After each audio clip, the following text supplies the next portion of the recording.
மதுரை பத்திரிகையாளர்கள், தொலைக்காட்சி ஊடக நண்பர்களுக்கு நீண்ட நேரமாக காத்திருந்ததற்கு, என்னிடம் கருத்து கேட்பதற்காக நீங்கள் வாய்ப்பு கொடுத்ததற்கு நன்றி தெரிவித்துக் கொள்கிறேன். நான் மனவிழாவில் பேசியதுதான் இன்றைக்கு முக்கியமான கருத்து. ஒன்று, உச்சநீதிமன்றத்தினுடைய தலைமை நீதிபதி ரஞ்சன் கோகாய் அவர்கள் உச்சநீதிமன்ற தீர்ப்புகள் மாநில மொழிகளிலே அது மொழிபெயர்க்கப்பட வேண்டும் என்று கூறியது மிகவும் வரவேற்கத்தக்க ஒன்று. 8வது அட்டவணையில் இருக்கின்ற 22 மொழிகளிலும் மொழிபெயர்க்கப்பட வேண்டும். இந்த 22 மொழிகளிலும் மூத்த மொழி தமிழ் மொழிதான், வடமொழி அல்ல. தமிழ் மொழிதான் உலகத்தின் மூத்த மொழி. அந்த 5 மொழிகளிலே தமிழ் இடம்பெறவில்லை என்பது மிகுந்த வேதனை அளிக்கிறது. உச்ச நீதிமன்றத்தினுடைய தலைமை நீதிபதி கவனத்திற்கு எடுத்துச் செல்ல வேண்டிய பொறுப்பு தமிழக அரசுக்கும் மத்திய அரசுக்கும் மத்திய அரசினுடைய சட்டத்துறை அமைச்சருக்கும் இருக்கின்றது. தமிழ் மொழிதான் உலகத்தின் மூத்த செம்மொழி. அந்த மொழியில் மொழிபெயர்ப்பு இடம்பெற வேண்டும். ஆட்சி மொழிகளிலே நீங்கள் ஆங்கிலம் ஹிந்தியோடு தொடர வேண்டும் என்று சொன்ன காலத்திலேயே தமிழ் ஆட்சி மொழியாக வேண்டும் என்று நாடாளுமன்ற மாநிலங்கள் அவையிலேயே வலியுறுத்தியவர் பேரறிஞர் அண்ணா அவர்கள். இன்னொரு பக்கத்தில் ஹைட்ரோ கார்பன் திட்டத்தை செயல்படுத்த போகிறார்கள். அமைச்சர் அவர்கள் சொல்லுகிறபடி மாநில அரசு அனுமதி கொடுக்காது, தடுத்துவிடும் என்பதெல்லாம் நடக்கப் போவதில்லை. அவர்கள் அதற்கான முழுமூச்சான வேலையிலே இறங்கிவிட்டார்கள்.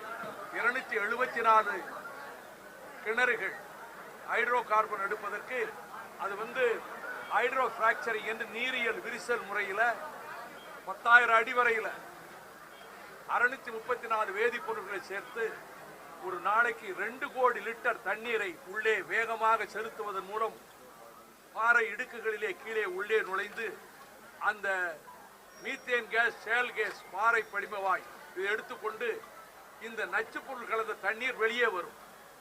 அடியோடு நாசமாகிவிடும் தமிழ்நாடு. ஒட்டுமொத்த மாவட்டங்கள், திருவாரூர் மாவட்டம், நாகை மாவட்டம், அதே போல புதுவை மாநிலத்தினுடைய பகுதிகள், விழுப்புரம் மாவட்டத்தினுடைய சில பகுதிகள், தஞ்சை மாவட்டம், புதுக்கோட்டை மாவட்டத்தின் சில பகுதிகள், ராமநாதபுரம் மாவட்டம் வரையில அடியோடு அழிந்து போகக்கூடிய பேராபத்து இருக்கிறது. இதை 6 ஆண்டு காலமாக நான் தொடர்ந்து இடைவிடாது ஊராக போய் சொல்லிக் கொண்டு வருகிறேன். இந்த ஹைட்ரோ பிராக்சரிங் உலகத்திலே பல நாடுகள் தடை செய்து விட்டன. இந்த முறையே தடை செய்து விட்டன. அமெரிக்காவிலே 11 மாநிலங்கள் தடை செய்து விட்டன, நியூயார்க் உட்பட. இந்த முறையே கூடாது என்று. நமக்கு இருக்கிற ஆபத்து, ஒரு பக்கத்திலே மேகதாட்டிலே அணை கட்டி தண்ணீரை வரவிடாமல் தடுத்து விட போகிறார். இதிலிருந்து நாம் மீள முடியாது. அணை கட்டப் போகிறார்கள். இன்னொரு பக்கத்தில் வறட்சி ஏற்பட்டு, இப்பொழுதே குடிக்க தண்ணீர் இல்லை அல்லவா, வறட்சி ஏற்பட்டு நிலங்களை விற்க வேண்டிய துர்பாக்கியத்துக்கு விவசாயிகள் ஆளாவார்கள். அப்பொழுது இந்த அதானி கம்பெனிகள், அம்பானி கம்பெனிகள், வேதாந்தா கம்பெனிகள் நிலங்களை பல்லாயிரக்கணக்கான ஏக்கர், லட்சக்கணக்கான ஏக்கர் நிலங்களை விலக்குவாங்க. லட்சக்கணக்கான கோடிகள் கிடைக்கும் இந்த எரிவாயு மூலம் இந்திய அரசுக்கு. இந்த கம்பெனிகளுக்கு ஆயிரக்கணக்கான கோடிகள் கிடைக்கும். தமிழகம் அழிந்து போகும். இதை தடுக்க வேண்டிய கடமை இருக்கிறது. எனவே மாநில அரசு சொல்வதை போல நிலைமை இல்லை.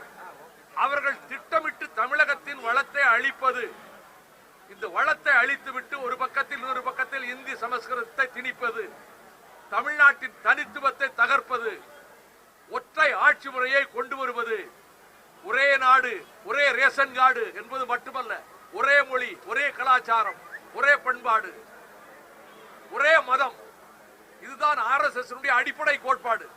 இந்த கோட்பாட்டை நிறைவேற்றுவதற்குரிய விதத்திலே அவர்களுக்கு ஒரு மிருகபலம் கிடைத்திருக்கிறது பாரதிய ஜனதா கட்சிக்கு. இனி மாநிலங்கள் அவையிலும் அடுத்த 2 ஆண்டுகளுக்குள் பெரும்பான்மை பெறுவதற்கான முயற்சியில் ஈடுபட்டு அதிலே கூட அவர்களை வெற்றி பெற்றக்கூடக்கூடும். ஆனால் ஒட்டுமொத்த விளைவு இந்திய ஒருமைப்பாடு சிதையுறு போகும். ஒருமைப்பாடு நீடிக்காது. ஆனால் அதற்கு மத்தியிலே தமிழகத்துக்கு வருகிற இந்த ஆபத்துக்களை தடுப்பதற்கு முனைந்து நின்று நாம் எதிர்த்து போராடினால் தவிர நாம் பாதுகாக்க முடியாத ஒரு நிலைமை ஏற்பட்டு விடக்கூடும்.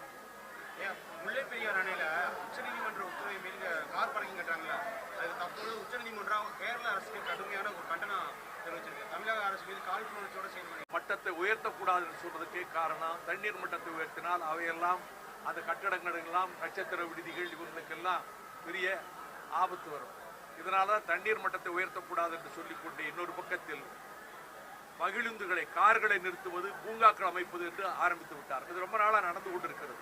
உச்ச நீதிமன்றமே சொன்னாலும் கேரள அரசு அதை கேட்காது. முன்பு உச்ச நீதிமன்றம் கொடுத்த தீர்ப்பை எதிர்த்து கேரள சட்டமன்றத்திலே தீர்மானம் நிறைவேற்றினார்கள். அவர்கள் தீர்ப்பை கர்நாடகமும் மதிப்பதில்லை, கேரளமும் மதிப்பதில்லை. இதுதான் நமக்கு தமிழ்நாட்டுக்கு இருக்கக்கூடிய விபரீதமான ஒரு நிலைமை.